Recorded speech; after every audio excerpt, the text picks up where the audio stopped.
Good morning, my dear students. Well, in the last class, we had discussed observation as a method of psychological research, and we had also discussed about the various types of observation, like participant and non-participant observation, naturalistic versus controlled observation. Today, we are going to start with experimental method. Experiments have very carefully regulated procedures where changes are made in one factor and the effect is being studied on another factor, keeping the other factors constant. So we are trying to establish a cause and effect relationship between two events or variables. Now, what is variable? Any stimulus or event which varies is known as a variable, and it takes on various values also. For example, height, weight, age, they are your physical characteristics. So you vary with each other in terms of your height, weight, age, etc. But in terms of the psychological characteristics, you have intelligence, personality, values, social desirability, in which you vary with each other. So an object by itself is not a variable. Its attributes are varying with respect to various dimensions. Now, variables are of many types. As you can see from the slide, you have independent variable, dependent variable, control variable, and extraneous variable. Let us understand what is independent variable. Independent variable is that variable which has to be altered or the strength is varied by the researcher in the experiment. And dependent variable are the variables on which the effect of independent variable is observed. It represents the phenomena the researcher desires to explain. For example, a very simple example I've taken from science.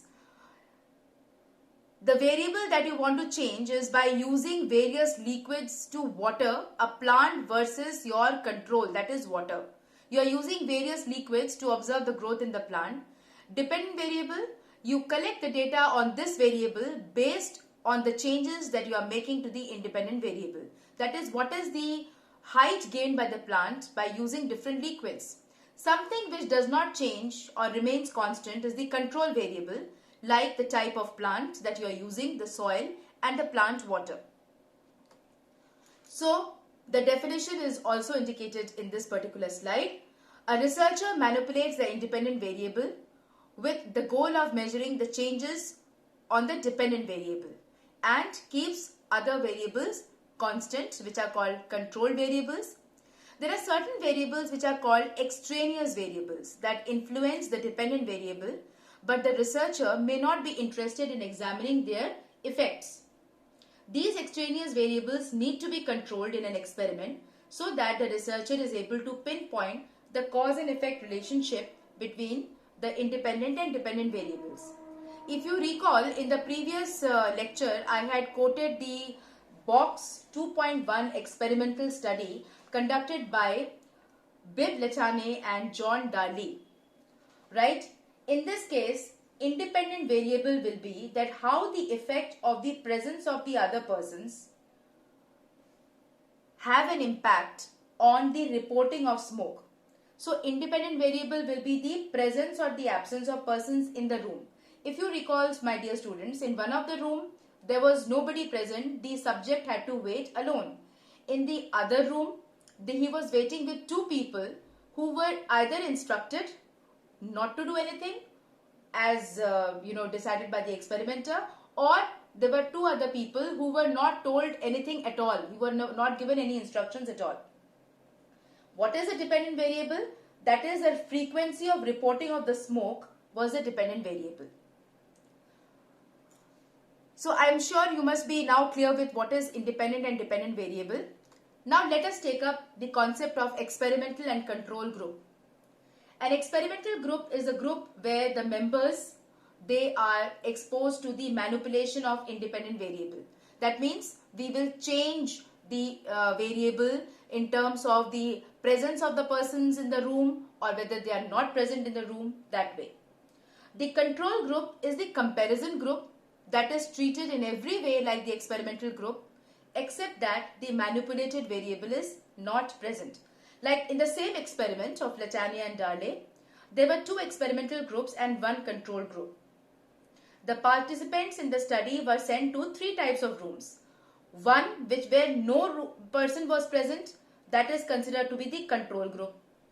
The other 2 rooms, they were the experimental groups where 2 persons were seated. Now, one set of persons was instructed not to do anything when the smoke filled inside the room, and the other group were not given any kind of instructions. But the manipulation or experimental manipulation has occurred in the performance of the control group measured in terms of reporting of smoke. So control group participants reported the smoke maximum number of times, which I am sure you must be remembering the figure. It was 75% of these students who were waiting alone, they reported smoke, whereas those who were not instructed or not given any kind of instructions by the experimenter, they reported only 38% of the smoke. Whereas in the other case, where the instructions were given to them that you will not do nothing when the smoke fills inside the room, they reported the crisis only 10%. So experimental group were the people who had waited inside the room, whether given instructions or not, and the control group was that group where the person was waiting alone. Now, I would also like to throw some light upon extraneous variables. Extraneous variables are of 3 major types: organismic variable like anxiety, intelligence and personality; situational variables which are operating at a particular point of time. For example, while conducting the experiment, there could be humidity or noise level or some temperature factor. Sequential variables are those variables which assume significance when the participants are required to be tested in several conditions. So it is possible to control the extraneous variables by using the techniques of elimination, which you can eliminate them from the setting, or even you can do apply the technique of matching the people from various rural and urban groups, counterbalancing techniques to minimize the sequence effect, and random assignment of participants to different groups eliminates any potential systematic differences between the groups. So experimental method in a nutshell, they have certain merits, that they are able to establish the cause and effect relationship, and they are carried out in highly controlled laboratory conditions. But however, sometimes they produce the results which cannot be applied to the real life situations. And they can be, the objective, the main purpose is that there is no personal bias which is involved in an experiment. So that is one of the merits of observational method.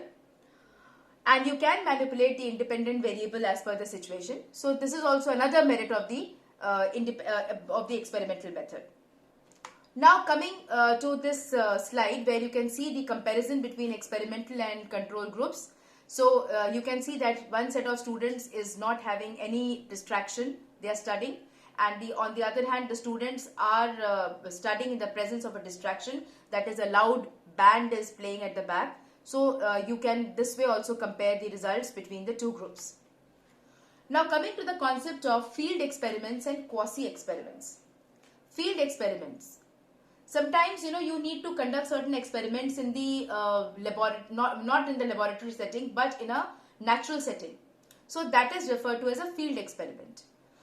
And it happens like, for example, in the case of earthquake, you cannot replicate the earthquake and the impact it has created on people. So they cannot manipulate that in the laboratory setting. So such kind of experimentation is called quasi-experimentation. The word quasi means as if. So independent variable is selected rather than being varied or manipulated. Now I would like to come to the next method of study, which is correlational research. Correlation, the relationship between 2 variables for prediction purpose. For example, the greater the amount of study time invested, the more is the student's academic achievement.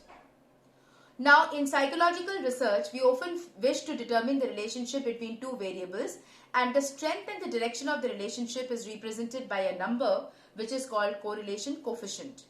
The value of the correlation coefficient can range from +1 through 0 to -1.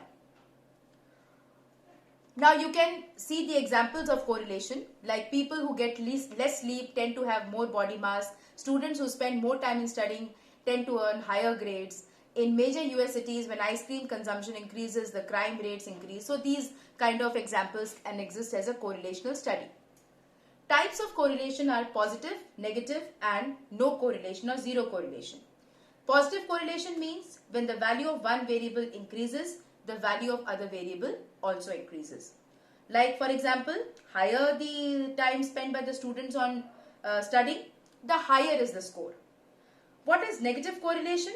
Negative correlation means the value of the variable x, let us say, increases, but the value of the other variable y will decrease.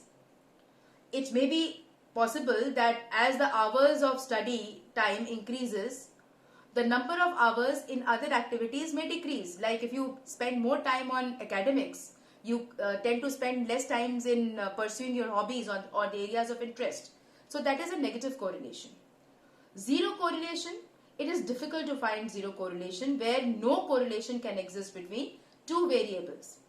So, but the correlations found may be close to zero, like minus 0.02 or plus 0.03. So it indicates that no significant relationship exists between the variables or the two variables are unrelated.